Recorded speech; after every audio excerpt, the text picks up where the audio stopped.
Здравствуйте, меня зовут Васильев Виктор, и сейчас я расскажу вам про выставку, посвященную 125-летию со дня рождения первого в Якутии генерал-майора Притузова Андрея Ивановича.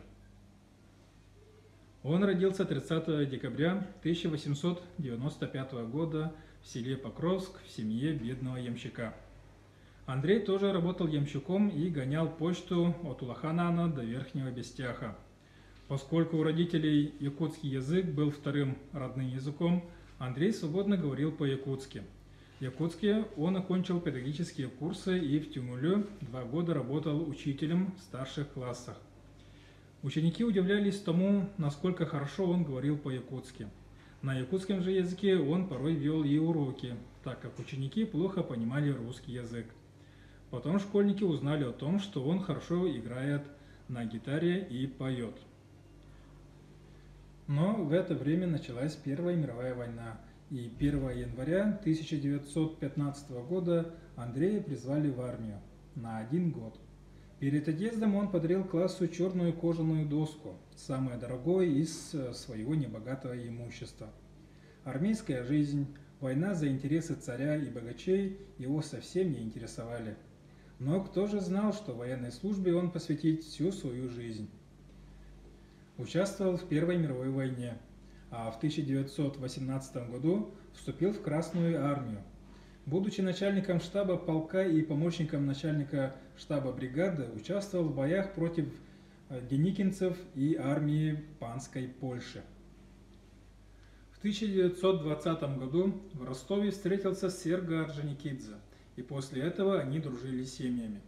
Через год он был направлен на учебу в Москву, в высшую школу штабной службы, и окончил в 1922 году. Был назначен помощником начальника оперативной части штаба дивизии Кавказской стрелковой дивизии. В довоенные годы Притузов Андрей Иванович работал преподавателем в военной академии имени Фрунзе, а в июле 1942 года назначают начальником оперативного штаба 14-го стрелкового корпуса и направляют на фронт. Андрей Иванович – участник разгрома группы войск Манштейна, освобождения городов Ворошиловграда, Лисичанска, Славянска, Одессы, Бухареста и так далее. За боевые заслуги награжден орденом Ленина, 3 орденами Богдана Хмельницкого 2-й степени, орденами Отечественной войны 1-й и 2-й степеней, Красной звезды и многими другими. А звание генерал-майора ему было присвоено 1 июня 1945 года. В 1957 году Андрей Притузов вышел в отставку с должности начальника курса военной академии имени Фрунзе. Гвардии генерал-майор Притузов Андрей Иванович скончался 4 июня 1977 года в Москве. Урна с его прахом захоронена в родном Покровске, и одна из улиц города носит имя Притузова. Он прошел славный путь от ямщика до генерала, от сельского учителя до командира дивизии.